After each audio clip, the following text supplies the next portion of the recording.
تو یہ آخرت کے بارے میں نبی کریم صلی اللہ علیہ وسلم نے ہمیں ایک خبر دے دی ہے کہ دنیا کے اندر ہم بعض اوقات بے پرواہی سے سارے کام کر رہے ہوتے ہیں اور یہ سمجھ رہے ہوتے ہیں کہ جیسے ابھی ہم نہیں پکڑے جا رہے، شاید فیوچر میں بھی ہم سے کوئی باز پرس نہیں ہوگی، احتساب نہیں ہوگا۔ حالانکہ آپ کے نبی کریم صلی اللہ علیہ وسلم نے غیبی خبر دیتے ہوئے ارشاد فرمایا کہ بروز قیامت احتساب کے لیے انسان تیار رہے۔ سب سے پہلے حکمران طبقے کی باری آئے گی، اسی لیے خلفائے راشدین حاکم بننے کے بعد انتہائی پریشانی کا شکار رہے، ڈپریشن کے شکار رہے، اس لیے نہیں کہ وہ حکومت نہیں چلا سکتے تھے۔ تقریباً 2.25 سال 2.5 سال حضرت ابوبکر صدیق رضی اللہ تعالیٰ عنہ کی بہترین حکومت، پھر 10 سال حضرت عمر فاروق رضی اللہ تعالیٰ عنہ نے پوری دنیا میں نظام عدل قائم کر دیا، اور آج برطانیہ کے قانون کو عمر لا کہا جاتا ہے کیونکہ انہوں نے اسٹڈی کی ہے خاص طور پر 10 سالہ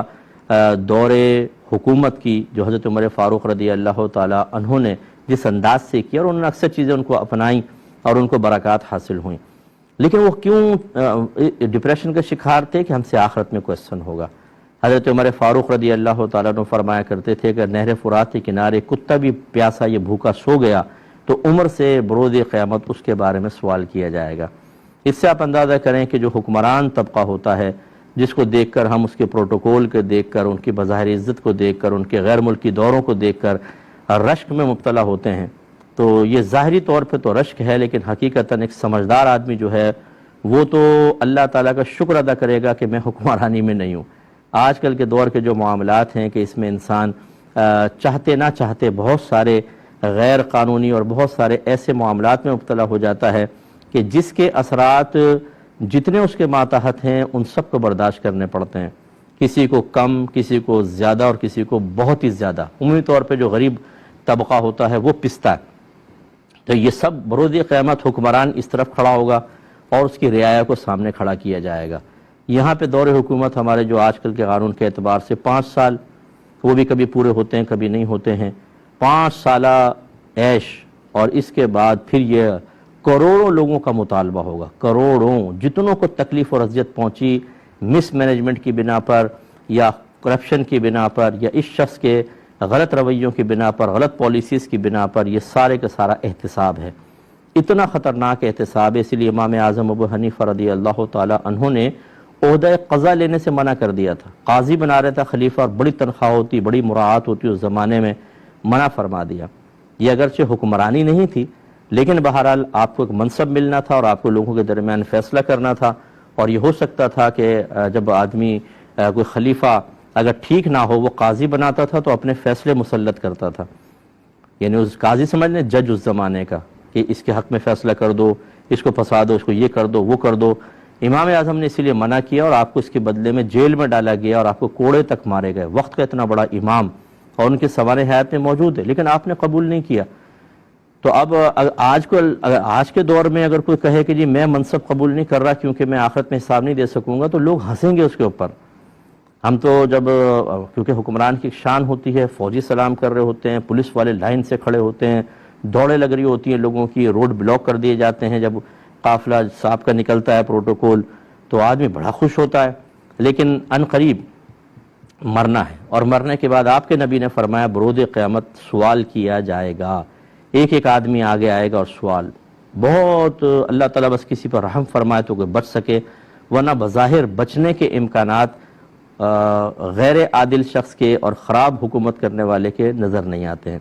اللہ تعالیٰ بہرحال حفاظت فرمائے اور سب کو شعور عطا فرمائے۔ تو یہ ایک ایسا پھندا ہے جس سے گلے میں گر گیا تو پھر وہ کھلتا نہیں ہے، وہ کستا چلا جاتا ہے حتیٰ کہ دم گھونٹ کے مار دیتا ہے۔ اللہ تعالیٰ ہمیں بس اس حساب و کتاب سے سرخرو فرمائے۔ پھر سرکار نے تفصیل بیان فرمائی کہ حاکم اپنی رعایا پر نگہبان ہے، اس سے اس کے رعایا کے بارے میں کویسچن ہوگا۔ اس پر ہم نے کلام کر چکے ہیں کہ حکماء جتنے بھی ہوتے ہیں، جتنے لیڈرز ہوتے ہیں، جن کو حکومت ملتی ہے، ان سے رعایا کے بارے میں کویسچن ہوگا۔ اگر ان کی مس مینجمنٹ کی وجہ سے، غلط پالیسیز کی بنا پر یا خیانتوں کی بنا پر عوام دکھ میں مبتلا ہوئی، پریشانیوں میں مبتلا ہوئی، یا گناہ عام ہوتے چلے گئے، اگر عزت والوں کو، دینداروں کو ذلیل کیا جاتا رہا، یہ سب کا حساب و کتاب وہ حکمران دے گا، اور جو بھی ہوں گے حکومت کے اندر وہ سب کے سب کھڑے ہوں گے پوری عوام سامنے۔ آپ اندازہ کریں، مجھے تو نہیں لگتا کہ جو قوم اتنے تکلیفیں برداشت کرتی رہی ہو وہ کسی کو چھوڑے گی۔ وہ کم از کم اس کی نیکیاں لیں گے، اور ایک حاکم کے لیے اپنی پوری رعایا کو نیکیاں اتنی تو اس نے نہیں کی ہوں گی کہ وہ سب کو دے دے، پھر ان کی برائیاں اس کے نام اعمال میں ڈالی جائیں گی، اور جس کی برائی نکل گئی وہ بری ذمہ ہو جائے گا، یہ پھنسا رہے گا، ایک برائی، دو برائی، 50 برائیاں، 100 برائیاں، 1000 برائیاں۔ آپ اندازہ کریں کہ جتنی برائی پھر زیادہ ہوں گی اتنا ہی طویل عرصے جہنم میں رہنے کے امکانات بڑھیں گے۔ لیکن یہ خدا نخواستہ ہم فیصلہ نہیں کر سکتے کہ ہر حاکم ضرور جہنم میں جائے گا۔ اللہ تبارک و تعالیٰ چاہے تو مظلوم کو ظالم سے راضی کر دے، یہ اللہ کی مشیت ہے۔ لیکن بہرحال ہم ان پازیٹیو نکات کی طرف جانے کے بجائے اس حدیث میں، چونکہ نبی کریم صلی اللہ علیہ وسلم کا مقصود یہ ہے کہ لوگ ڈریں، خوف محسوس کریں، اور ڈے آف ججمنٹ کے بارے میں سوچیں کہ مرنے کے بعد بعض لوگ کہتے ہیں جی مرے یہ تو غموں سے نجات پا گیا۔ ارے بھائی، غموں کا آغاز تو مرنے کے بعد ہوتا ہے۔ آپ کو کیا پتہ یہ تو غم دنیا کے بڑے ہلکے پھلکے ہیں، اصل تو وہاں کی مصیبت ہے۔ اگر وہاں چلا گیا آدمی گناہوں سمیت، کرپشن سمیت، خرابیوں سمیت، اور توبہ کی توفیق نہ ملی تو شدید معاملہ ہو سکتا ہے۔ لہذا حکماء جو ہیں، حاکم جو ہیں، ان سے اس کے بارے میں کویسچن ہوگا۔ ایک تو یہی کہ ان کے عمل سے تکلیف پہنچی، اس کا احتساب، برائیاں ختم کرنی تھیں، کیوں قانون پاس نہیں کیے، اچھائیاں عام کرنی تھیں، کیوں نہیں کیں، ان کا احتساب۔